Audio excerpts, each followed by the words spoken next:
Welcome everyone. आज हम depreciation के आगे के टॉपिक्स पढ़ेंगे, जिनमें सबसे पहला टॉपिक है साइंटिफिक रिसर्च के ऊपर किया जाने वाला खर्चा।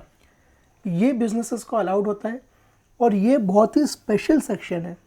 ये बाकी सेक्शन की तरह नहीं है, ये बाकी से स्पेशल इसलिए है क्योंकि इसके अंदर आपको दो तरह के खर्चे पीएनएल में डालने के लिए मिलते हैं। एक तो जो खर्चा जो जनरली हम पीएनएल के अंदर डालते ही हैं, रेवेन्यू एक्सपेंडिचर। रेवेन्यू और कैपिटल के ऊपर हमने विस्तार में चर्चा की हुई है। तो रेवेन्यू एक्सपेंडिचर तो हम आज तक भी डालते आए हैं अपने पीएनएल के अंदर और ये हमेशा से अलाउड रहा है।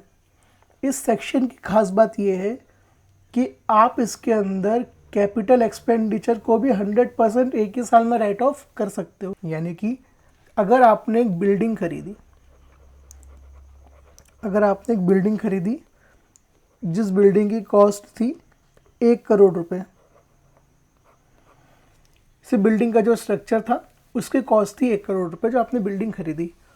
अब ये जो बिल्डिंग आपने खरीदी 1 करोड़ रुपए में, जनरली क्या होगा इसके अंदर, ये जो खर्चा है ये किस नेचर का खर्चा है, ये कैपिटल नेचर का खर्चा है, क्योंकि आपने बिल्डिंग खरीद ली है। ये आपके लिए फिक्स एसेट बन गया है। फिक्स एसेट बोलो या फिर आपके लिए क्या बन गया है, फिक्स्ड या फिर कैपिटल एसेट। और कैपिटल एसेट के ऊपर हमने देखा था जस्ट पिछले लेक्चर में हमें क्या अलाउड होता है, डेप्रिसिएशन। हमें क्या अलाउड होता है, डेप्रिसिएशन। यानी कि आप बिल्डिंग की कीमत के ऊपर हर साल डेप्रिसिएशन लोगे। आप बिल्डिंग की कीमत पे हर साल डेप्रिसिएशन लोगे और जो बिल्डिंग के ऊपर रेट है कमर्शियल बिल्डिंग्स पे वो है 10% का। यानी कि अगर आप इस पर डेप्रिसिएशन क्लेम करोगे तो आपको ईयर 1 में कितना अलाउड होगा, 1 करोड़ का 10%, यानी कि 10 लाख रुपए आप अपने पीएनएल के अंदर ले जा सकते हो। आपकी बिल्डिंग की जो कीमत बचेगी वो बचेगी 90 लाख रुपए। अगले साल आप 9 लाख रुपए अपने पीएनएल के अंदर ले जा सकते हो। आपकी बिल्डिंग की कीमत बचेगी 81 लाख रुपए। ईयर 3 के अंदर आप 8,10,000 अपने पीएनएल के अंदर ले जा सकते हो। तो आपकी पीएनएल के अंदर कीमत बचेगी 72,90,000 रुपये। तो आप समझ रहे हो, जो हर साल आप अपने बिल्डिंग की कीमत का कुछ हिस्सा अपने पीएनएल के अंदर ले जा सकते हो। पहले साल आपने अपने प्रॉफिट एंड लॉस में कितना एक्सपेंस क्लेम कर पाए डेप्रिसिएशन के नाम पे, 10 लाख 1 करोड़ में से। अगले साल आप कितना खर्चा क्लेम कर पाओगे, 9 लाख रुपए। उसके अगले साल 8,10,000 रुपये। ऐसे करते करते सालों में आपको पूरे 1 करोड़ रुपए अलाउड होंगे। इस सेक्शन की खास बात पता है क्या है, आपको ये चीज़ करनी नहीं है।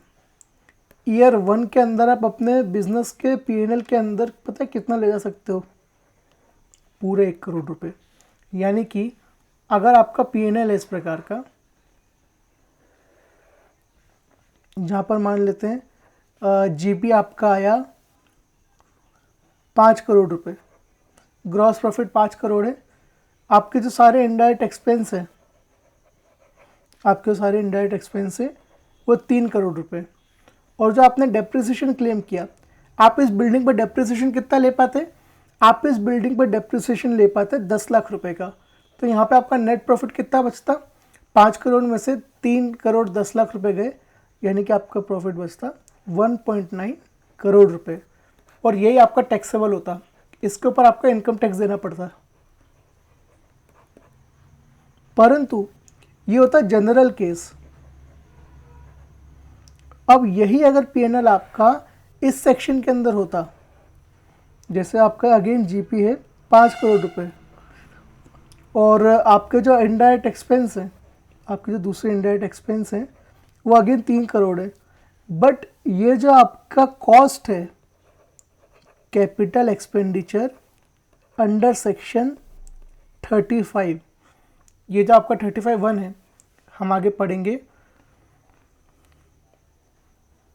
कि सेक्शन 35(1)(4) के अंदर कैपिटल एक्सपेंडिचर भी 100% अलाउड है। यानी कि अगर आप इस सेक्शन के अंदर अपना कैपिटल एक्सपेंडिचर क्लेम करोगे तो 1 करोड़ की बिल्डिंग का जहां आप सिर्फ 10 लाख रुपए क्लेम कर पा रहे थे, अब आप पूरा 1 करोड़ रुपए क्लेम कर सकते हो।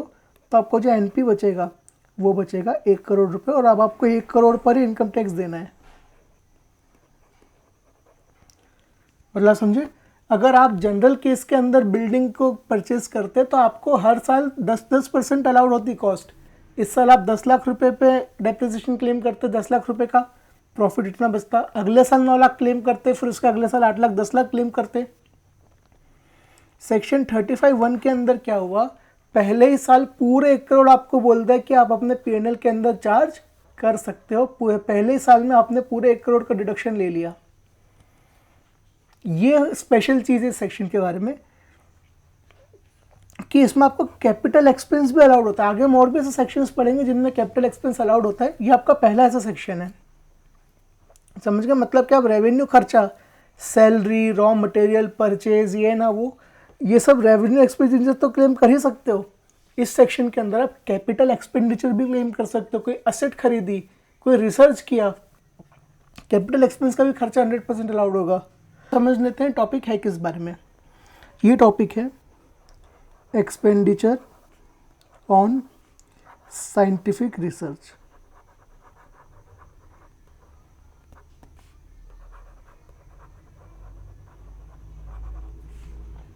एक्सपेंडिचर ऑन साइंटिफिक रिसर्च यानी कि अगर आपका कोई ऐसा बिजनेस है जिसके अंदर आपको साइंटिफिक रिसर्च करनी पड़ती है, फॉर एग्जांपल फार्मास्यूटिकल इंडस्ट्री सबसे अच्छा एग्जांपल है।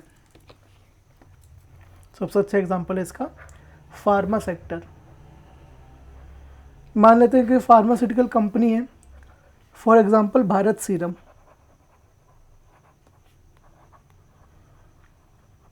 अब भारत सीरम मान लेते हैं किसी दवाई के ऊपर रिसर्च कर रही है, किसी डिसीज़ की कोई दवाई डेवलप कर रही है जो फिलहाल मार्केट के अंदर इतनी इफेक्टिवली नहीं है अवेलेबल।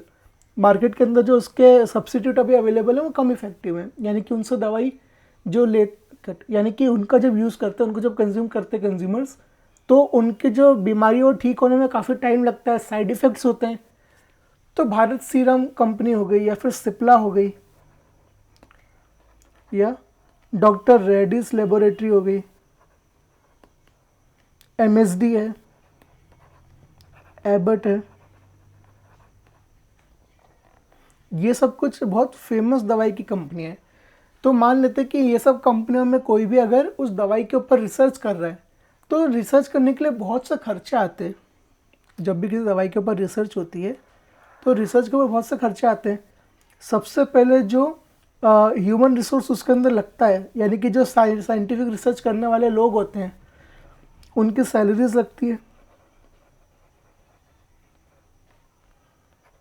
टेस्टिंग के एक्सपेंस होते हैं, वो अपने जो भी प्रोफॉर्मास होते हैं, जो भी उनके इनिशियल प्रोडक्ट्स होते हैं उनको टेस्ट करने के खर्चे।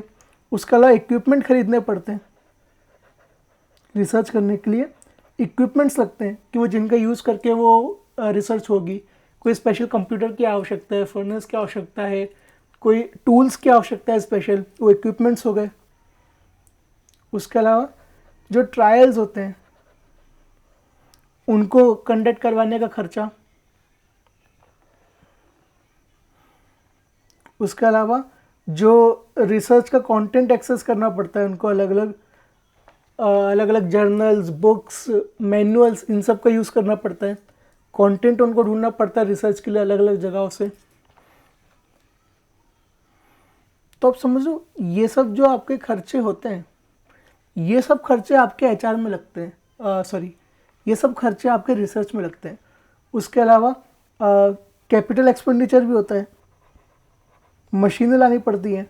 कोई स्पेशल मशीन के थ्रू, जैसे फॉर एग्जांपल कोई ऐसा स्पेशल मशीनरी है जिसके थ्रू वो दवाई बन सकती है, या फिर कोई ऐसा स्पेशल कंप्यूटर है जो उतना केपेबल है कि वो उसके लिए पूरा प्रोग्रामिंग में यूज़ आ पाए।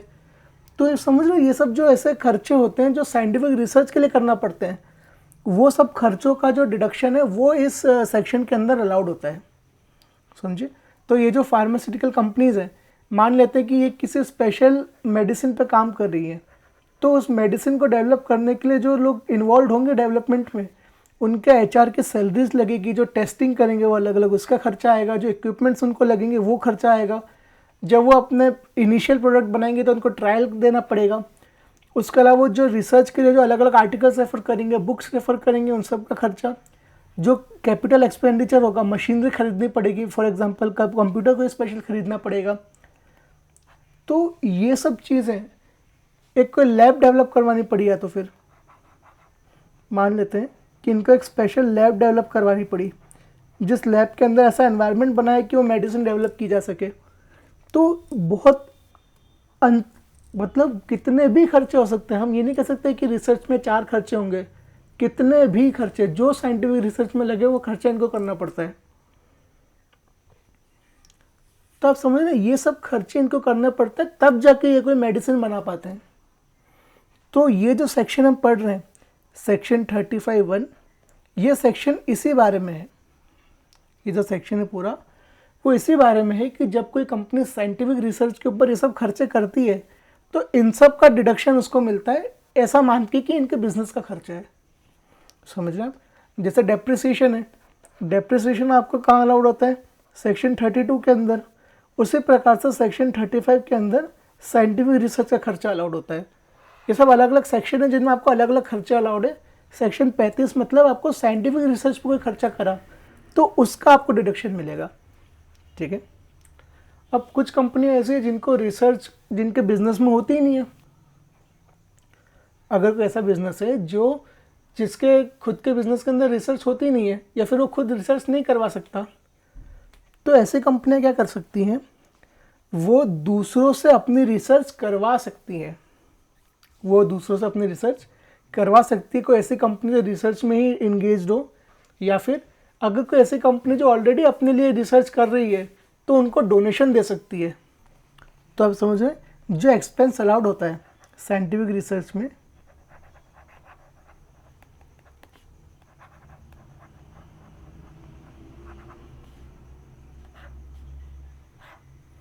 वो 2 तरह से अलाउड हो सकता है।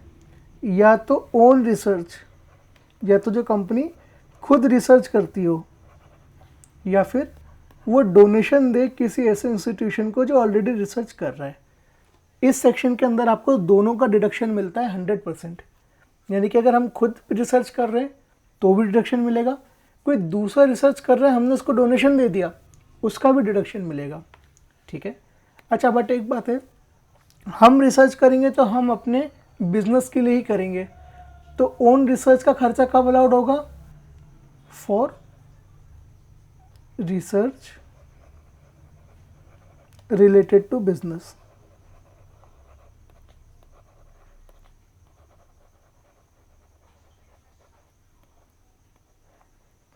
यानी कि अगर हम खुद रिसर्च कर रहे हैं तो सिर्फ कौन सा खर्चा अलाउड होगा? जो रिसर्च हमने हमारे बिजनेस के लिए करी है उस रिसर्च का खर्चा अलाउड होगा।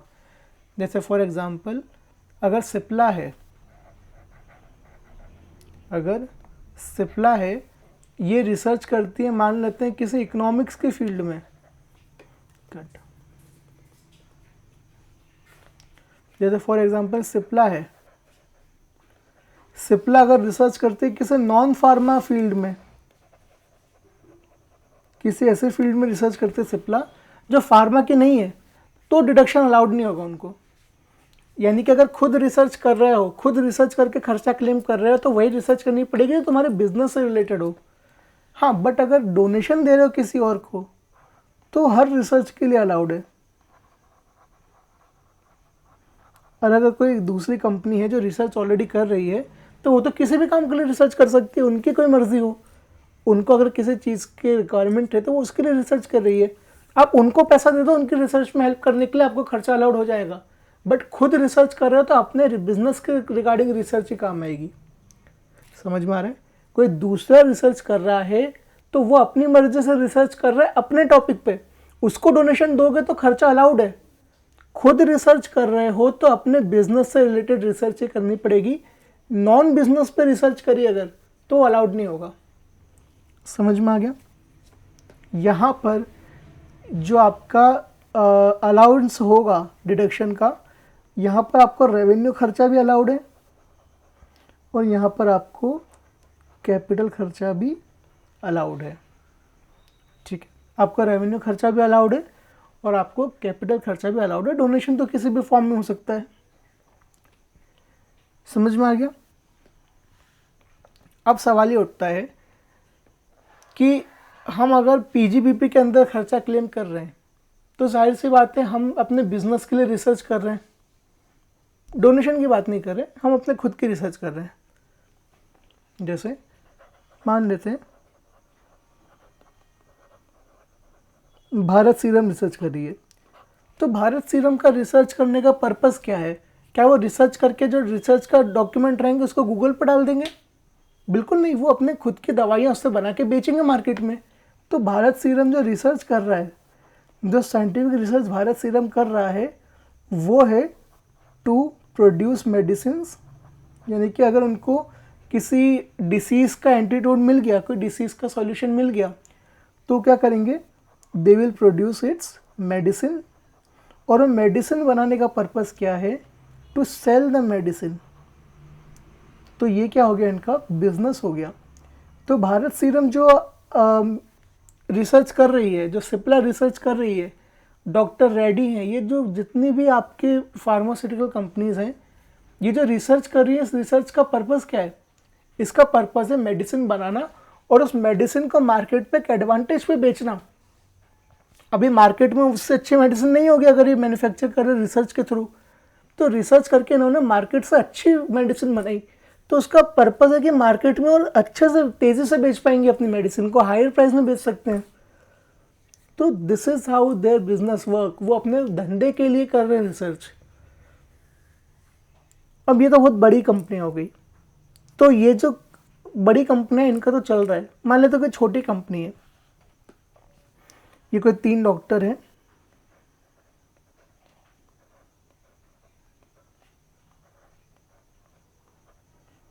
ये 3 डॉक्टर्स हैं, इन्होंने क्या करा? एक साइंटिफिक रिसर्च चालू करी। इन्होंने जो रिसर्च करी वो की डायबिटीज़ पे। इन्होंने रिसर्च की डायबिटीज़ पे कि डायबिटीज़ का कोई रिलायबल मेडिसिन बनाने की कोशिश की जाए।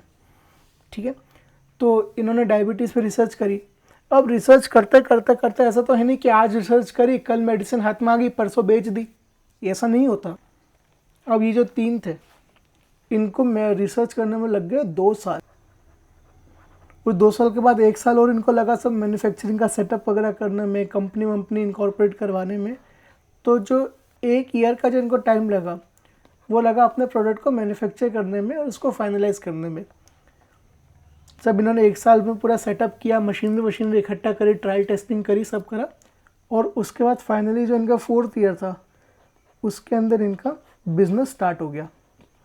इन्होंने कंपनी बनाई और कंपनी स्टार्ट कर दी। तो मुझे बताओ, पीजीबीपी कब से लगना चालू होगा इन पे? पीजीबीपी कब से लगना चालू होगा? आई होप आप समझ गए होंगे। पीजीबीपी लगेगा 4th ईयर से, क्योंकि जो बिजनेस है, जो कंपनी है, वो तो 4th ईयर में स्टार्ट हुई ना। इनकी एक्चुअल सेल कब से आनी शुरू हुई? इनकी सेल चालू हुई 4th ईयर से। इनका बिजनेस सेटअप कब हुआ? 4th ईयर से। तो 4th ईयर में इनको जितने खर्चे लगे, 4th ईयर के अंदर इन्होंने सेल करी। मान लेते 50 लाख रुपए की सेल हो गई। इनका ओपनिंग स्टॉक तो कुछ भी नहीं था। इन्होंने परचेजेस करी, मैन्युफैक्चरिंग खर्चे करे, जो भी डायरेक्ट एक्सपेंस इनके थे, ये सब मिला के इनके खर्चे बैठ गए 35 लाख रुपए के। ठीक है, और बाकी जो अदर खर्चे हैं, इनडायरेक्ट एक्सपेंस, वो इनके बैठ गए 5 लाख रुपए के। तो ऐसे करते करते इन्होंने नेट प्रॉफिट कमाया 10 लाख रुपए का। ऐसे करते करते इन्होंने प्रॉफिट कमाया 10 लाख रुपए का। ये कौन सी ईयर की बात कर रहे हैं हम? मान लेते हैं कि ये लगा इनको 2010, 2011, 2012 और फाइनली 2013 के अंदर इनका बिजनेस स्टार्ट हुआ। तो 2013 के अंदर 10 लाख का प्रॉफिट कमाया इन्होंने। बट अब ये लोग कह रहे हैं कि हमारे बिजनेस में एक्चुअली इतना खर्चा नहीं हुआ है। हम जब 2 साल की रिसर्च कर रहे थे तो हमारे 5 लाख रुपए तो रिसर्च में लग गए। हमारे 5 लाख रुपए तो रिसर्च में लग गए। 2 लाख रुपए तो साल भर में हमको सब बाकी खर्चे करने, मैन्युफैक्चरिंग की तैयारी करने में 2 लाख का खर्चा आया। ऐसा हमने पिछले 3 साल में 7 लाख का खर्चा करा है, तब जाके इस साल हम इतना प्रॉफिट अर्न कर पा रहे हैं।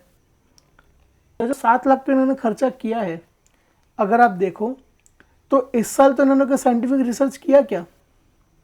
इस साल इन्होंने कोई साइंटिफिक रिसर्च किया क्या? इस साल इन्होंने कोई साइंटिफिक रिसर्च नहीं किया। इनके पास तो प्रोडक्ट तैयार था, तो जो प्रोडक्ट इनके पास तैयार था, इस साल इन्होंने वो प्रोडक्ट सेल किया है। इन्होंने जो एक्चुअल खर्चा इनका साइंस पे हुआ था वो तो इन 2 सालों में हुआ था। जो मेजर साइंटिफिक रिसर्च का खर्चा था वो तो पिछले 3 सालों में हुआ था। 2 साल तक रिसर्च करी, 1 साल सब प्रोडक्शन की तैयारी करी, और इस साल इन्होंने अपना प्रोडक्शन स्टार्ट करा। इसीलिए ये जो आपका सेक्शन है ना, यहाँ पर एक क्लॉज लाया गया, एक रूल लाया गया,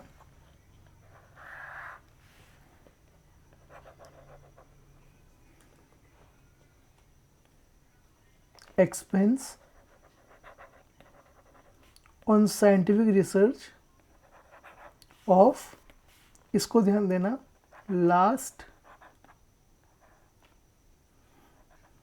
3 years, यानी कि इसी साल का खर्चा अलाउड नहीं होगा, लास्ट 3 सालों का खर्चा shall be allowed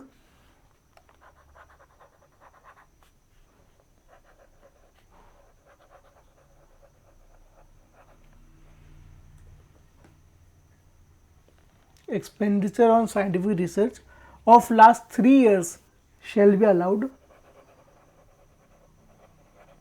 in the year of incorporation। यानी कि जिस साल बिजनेस स्टार्ट होगा उससे पिछले 3 सालों के जो साइंटिफिक रिसर्च पे खर्चे होंगे वो आपको अलाउड होंगे। आप अपने P&L में जिस साल बिजनेस स्टार्ट हुआ उस साल लिख सकते हो। गवर्नमेंट ने आपको ये फैसिलिटी दी है कि जो पिछले 3 साल के साइंटिफिक रिसर्च के ऊपर किए गए खर्चे हैं, इस साल आप उसको P&L के अंदर लिख सकते हो। बट साइंटिफिक रिसर्च के अंदर ये जितने भी खर्चे हैं उन सभी खर्चों की बात नहीं हो रही है। साइंटिफिक रिसर्च में आप इस साल तो सारे खर्चे क्लेम कर सकते हो। जो हमने इतने सारे खर्चे देखे थे ना, जो जनरली कंपनियां कर सकती है, ये सारे करंट ईयर में तो अलाउड होंगे। करंट ईयर में जो खर्चा किया होगा आपने, पिछले 3 सालों में सारे खर्चे अलाउड नहीं होंगे। बट पिछले 3 साल में कौन कौन से खर्चे अलाउड होंगे? पहला, सैलरीज, जो लोग आपके साइंटिफिक रिसर्च में काम कर रहे थे, और दूसरा परचेज ऑफ रॉ मटेरियल। और जितने भी आपने अपने रिसर्च पर्सोनल को पिछले 3 सालों के अंदर सैलरीज दी है, वो पिछले 3 सालों का खर्चा आप इस साल क्लेम कर सकते हो। और इस साल तो आपने इनके अलावा जितना भी खर्चा साइंटिफिक रिसर्च में किया हो, अगर आपने साइंटिफिक रिसर्च करने वाले लोगों को समोसा भी खिलाया है तो इस साल उसको क्लेम कर सकते हो। पिछले 3 सालों में सिर्फ 2 खर्चे क्लेम होंगे। ठीक है, तो अब एक एक करके सेक्शन वाइज पढ़ते हैं। Section 35(1)(1), this section deals with the revenue expenditure incurred for the purpose of scientific research related to business। खुद कर रहे ना रिसर्च, अगर खुद रिसर्च कर रहे हैं तो रिलेटेड टू बिजनेस होनी चाहिए रिसर्च। जितना रेवेन्यू एक्सपेंडिचर लगेगा, रेवेन्यू एक्सपेंडिचर मतलब साइंस के इक्विपमेंट खरीदने से लेकर साइंटिस्ट को नाश्ता कराने तक जितने खर्चे होंगे, सारे खर्चे इस साल अलाउड है। ठीक है, इस साल के सारे खर्चे अलाउड ही है। पिछले 3 सालों के भी 2 खर्चे अलाउड है। पहला, जो भी स्टाफ रिसर्च कर रहा होगा उनके साइंटिफिक रिसर्च में लगने वाली सैलरीज, एक तो ये, और दूसरा जितना भी रॉ मटेरियल खरीदा होगा साइंटिफिक रिसर्च के लिए वो पिछले 3 साल का। और इस साल तो सारे खर्चे साइंटिफिक रिसर्च के। जिस साल बिजनेस स्टार्ट होगा उस साल आप अपने बिजनेस में क्लेम कर सकते हो। समझ में आ गया? तो रेवेन्यू एक्सपेंडिचर आप क्लेम कर सकते हो अपने खुद के रिसर्च के लिए किया हुआ, इस साल का सारा खर्चा और पिछले 3 सालों में रिसर्च स्टाफ की सैलरीज और रॉ मटेरियल का खर्चा। ठीक है, जनरली रेवेन्यू एक्सपेंडिचर तो 100% अलाउड होता ही है। Section 35(1)(2), under this section assessees shall get the deduction for 100% of sum paid to a research association having its objective of doing the scientific research। हमसे research नहीं हो पा रही थी, हमने किसी ऐसे इंस्टीट्यूशन को पैसा दे दिया जो रिसर्च करती हो, 100% अलाउड है जितना पैसा दिया हो। मतलब अगर मैंने डोनेशन दे दिया 50 लाख रुपए का, तो 50 लाख रुपए मैं इस साल क्लेम कर सकता हूँ अपने P&L के अंदर खर्चा। समझ में? मैं खुद से रिसर्च नहीं हो रही ना, किसी और को दे दो, जितना पैसा दोगे उतना अलाउड है, ठीक है। तो अगर कोई भी ऐसा रिसर्च एसोसिएशन है, यूनिवर्सिटी है, कॉलेज है, कोई दूसरा इंस्टीट्यूशन है जो रिसर्च करता हो, उसको भी पैसा दे दिया अगर, तो भी वो 100% अलाउड है खर्चे के लिए। अच्छा, कोई दूसरा रिसर्च कर रहा है तो ज़रूरी तो नहीं आपके बिजनेस से रिलेटेड कर रहा होगा। मान लो कि टाटा स्टील है, टाटा स्टील है, एम्स को डोनेशन दिया, एम्स को डोनेशन दिया for research on cancer, for research on cancer, कि कैंसर से रिलेटेड रिसर्च करें और उसका कोई अगर बेहतर इलाज हो पाए तो वो उसमें काम करें। तो टाटा स्टील का और ये मेडिकल रिसर्च का क्या लेना देना। टाटा स्टील ने एम्स को डोनेशन दिया कि वो कैंसर के ऊपर रिसर्च करे और उसका कोई बेहतर इलाज बनाने की कोशिश करे। तो अब टाटा स्टील के बिजनेस से क्या ये रिलेटेड है? टाटा स्टील ने क्या अपने बिजनेस से रिलेटेड कोई खर्चा करा साइंटिफिक रिसर्च पे? नहीं करा, बट फिर भी अलाउड होगा, बट फिर भी खर्चा अलाउड होगा। मान लेते हैं टाटा स्टील ने 10 करोड़ रुपए दिए रिसर्च के लिए, तो ये अलाउड होगा सेक्शन 35(1)(2) के अंदर, कि टाटा स्टील के तो फील्ड थी नहीं। अब टाटा स्टील थोड़ी डॉक्टर्स को हायर करके बोलेगा कैंसर पर रिसर्च करो। टाटा स्टील को क्या मतलब उससे? जो एम्स ऑलरेडी इसी फील्ड का है उसको पैसा दे दे कि आप रिसर्च करके देश का कल्याण करो। तो यहाँ पे जो 10 करोड़ रुपए का डोनेशन एम्स को दिया है वो भी अलाउड होगा एज साइंटिफिक रिसर्च, क्योंकि एम्स ने करा है, इन्होंने खुद ने रिसर्च नहीं करी, ऐसा इंस्टीट्यूशन को पैसा दे दिया जो यही काम करता है। तो यहाँ पे बिजनेस से रिलेटेड होना ज़रूरी नहीं है। किसी और को पैसा डोनेट करा तो किसी भी फील्ड की रिसर्च हो, किसी भी फील्ड की रिसर्च अगर कोई दूसरा इंस्टीट्यूशन कर रहा है तो वो चल जाएगा, ठीक है, क्लियर है। अच्छा, बट ऐसा है कि ये जो इंस्टीट्यूशन है, जैसे एम्स तो जनरली हो गए सही, किसी भी इंस्टीट्यूशन को डोनेशन देने से नहीं चलेगा, किसी भी इंस्टीट्यूशन को डोनेशन देने से नहीं चलेगा। जैसे मान लेते हैं एक कंपनी एबीसी लिमिटेड जिसके 3 डायरेक्टर हैं, मिस्टर ए, मिस्टर बी और मिस्टर सी, ठीक है। एबीसी लिमिटेड है, इनके 3 डायरेक्टर्स हैं। अब इनका क्या हुआ ना, जो नेट प्रॉफिट था वो नेट प्रॉफिट आ रहा था 2 करोड़ रुपए का, इनको प्रॉफिट कम करना था। इनको कहीं से सुनने में आया कि अगर हम ऐसे किसी इंस्टीट्यूशन को रिसर्च का पैसा देते हैं तो वो रिसर्च का पैसा का डिडक्शन मिल जाता है। तो इन्होंने कहा कि चलो एक काम करते हैं, 1.5 करोड़ रुपए का डोनेशन दे देते हैं, तो हमें 50 लाख भी टैक्स लगेगा। मगर अब जाहिर सी बात है किसी और को 1.5 करोड़ दे देंगे, इनकी जेब में कुछ बचेगा नहीं। इन्होंने क्या किया ना, एक रिसर्च इंस्टीट्यूशन बनाया,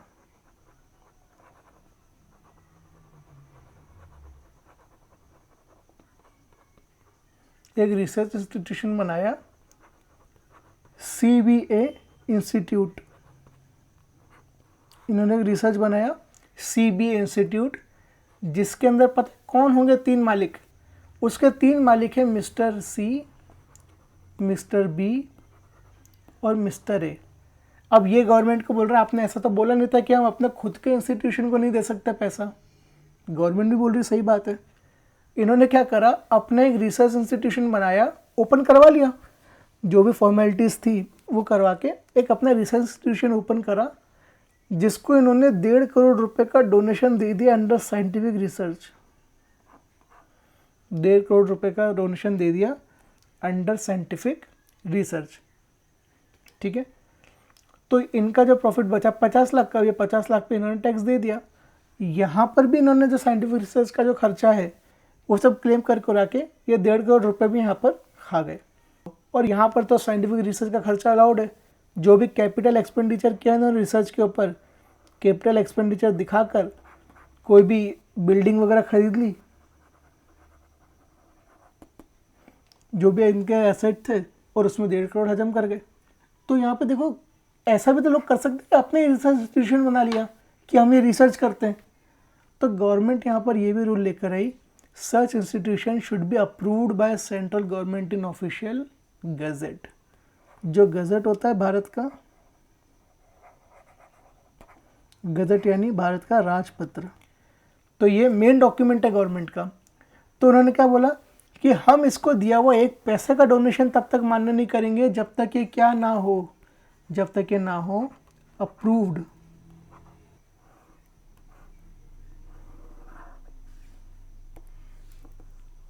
जब तक ये ना हो अप्रूव्ड, किसके द्वारा अप्रूव्ड हो, जब तक ये सेंट्रल गवर्नमेंट के द्वारा। तो आप समझ लो जब तक कि ये जो यहाँ पे डोनेट कर रहे हैं पैसा, जब तक ये सेंट्रल गवर्नमेंट के द्वारा अप्रूव्ड नहीं होता तब तक इन लोगों को यहाँ पर डोनेशन देने का कोई डिडक्शन नहीं मिलेगा।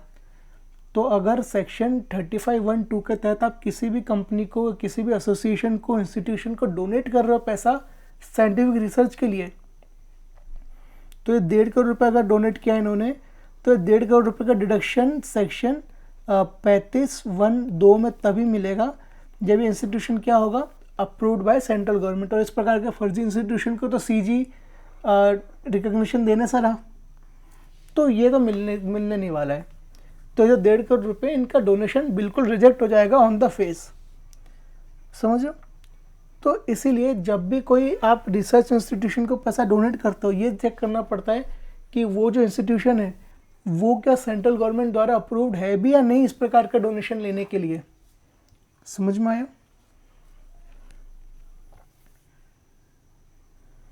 तो अगर टाटा स्टील किसी को डोनेट कर रहा है, मान लेते चलो एम्स तो प्रॉपर ही होगा, बट किसी और को भी कर रहा है, तो सबसे पहले क्या चेक करेगा, अप्रूवल बाय सेंट्रल गवर्नमेंट, उसके बाद ही वो अलाउड होगा खर्चा।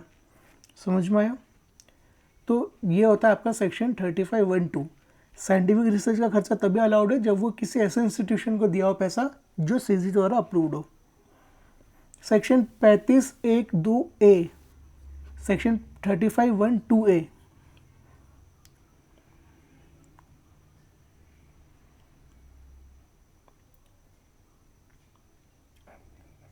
देखो टाटा स्टील है, टाटा स्टील को ना एक और साइंटिफिक रिसर्च करवानी है। इस बार इनको रिसर्च करवानी है स्टील इंडस्ट्री के ही किसी टॉपिक पर, कि तो स्टील की स्ट्रेंथ वगैरह कैसे बढ़ाएं या फिर स्टील के अंदर क्या इम्प्रूवमेंट किया जा सकता है, वो तमाम चीज़ें स्टील इंडस्ट्री से रिलेटेड इनको रिसर्च करवानी है। बट टाटा स्टील नहीं चाहती कि उनका टाइम वेस्ट हो रिसर्च के अंदर। बड़ा समझ लो, टाटा स्टील को रिसर्च करवानी है स्टील इंडस्ट्री की फील्ड में, बट वो चाहते नहीं कि उनका खुद का टाइम वेस्ट हो इसके अंदर। तो टाटा स्टील यहाँ पे क्या कर रहा है ना, टाटा स्टील यहाँ पे क्या करेगा, हायर कर सकता है, हायर कर सकता है या फिर कोलैब कर सकता है एक ऐसे इंस्टीट्यूशन के साथ जो कि होगी कंपनी, एक ऐसी कंपनी के साथ जो कि रजिस्टर्ड इन इंडिया हो। जो हमने उस पेज के ऊपर कंडीशंस पढ़ी थी, एक तो रजिस्टर्ड इन इंडिया होना चाहिए। इस कंपनी का जो मेन ऑब्जेक्ट है, जो आपको ऑब्जेक्टिव्स की जो लिस्ट होती है एमओए के अंदर, उसके अंदर लिखा होना चाहिए कि साइंटिफिक रिसर्च और डेवलपमेंट के लिए बनी है ये कंपनी। उसके अलावा जो प्रिस्क्राइब्ड अथॉरिटी गवर्नमेंट है उससे अप्रूव्ड है कंपनी, रजिस्टर्ड इन इंडिया। इनका जो मेन ऑब्जेक्टिव है, ये कंपनी बनने का मकसद ये क्या था, साइंटिफिक रिसर्च, और अगेन ये अप्रूव्ड कंपनी है। अगर ये तीनों चीज़ें फुलफिल्ड हैं तो टाटा स्टील इनके साथ टाई अप कर सकती है, इनको हायर कर सकती है, इनके साथ कोलैब कर सकती है कि ये टाटा स्टील को साइंटिफिक रिसर्च करके दे, जिसके लिए टाटा स्टील ने कितना पे किया, इनको 5 करोड़ रुपए पे किया रिसर्च के लिए। तो 5 करोड़ रुपए सेक्शन 35(1)(2)(a) के तहत इनको अलाउड हो जाएगा। ठीक है, तो 5 करोड़ रुपए पूरे इनको अलाउड हो जाएंगे सेक्शन 35(1)(2)(a) के तहत। अगर ये किसी ऐसी कंपनी को भी हायर करते हैं जो रिसर्च ही करती हो रिसर्च करने के लिए, बट अगर किसी कंपनी को हायर किया, किसी कंपनी को हायर किया तो ये रिसर्च क्या होनी चाहिए, ये रिसर्च होनी चाहिए रिलेटेड टू बिजनेस।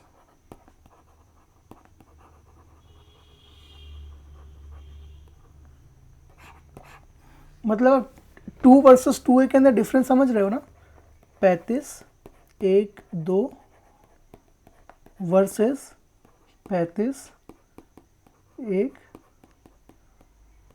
2A, इन दोनों के बीच का डिफरेंस आप समझ रहे हो। सबसे पहले जो आपको ये वाला सेक्शन है ये अलाउड होता है किसी कॉलेज, एसोसिएशन,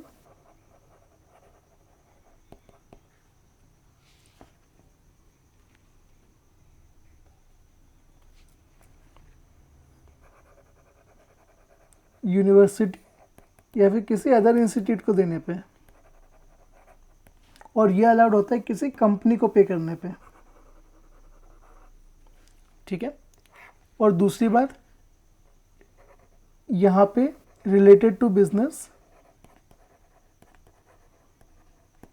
और नॉट रिलेटेड टू बिजनेस दोनों अलाउड होते हैं, और यहाँ पे only related to business expense ही अलाउड होगा।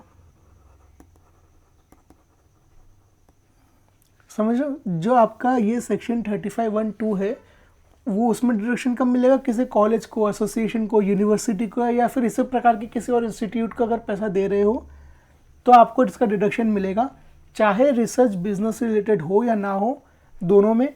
और सेक्शन 35(2)(A) अंदर, और किसी कंपनी से रिसर्च हम करवा रहे हैं अपने बिजनेस के लिए, ये रिसर्च हम अपने बिजनेस के लिए करवा रहे हैं कंपनी से, तो उसे बिजनेस से रिलेटेड रिसर्च का ही डिडक्शन मिलेगा और सेक्शन 35(1)(2)(A) के अंदर मिलेगा। और कोई कॉलेज, एसोसिएशन, यूनिवर्सिटी ऑलरेडी कोई रिसर्च कर रहा है तो उनको अगर डोनेट कर रहे हो पैसा तो 35(1)(2) में मिलेगा। समझ में आ गया। और अगर वो तो ऑलरेडी कोई ना कोई रिसर्च कर ही रहे होंगे, उसमें पैसा दे रहे हैं, तो चाहे बिजनेस से रिलेटेड हो या ना हो, दोनों के अंदर आपको डिडक्शन यहाँ पे मिल जाएगा।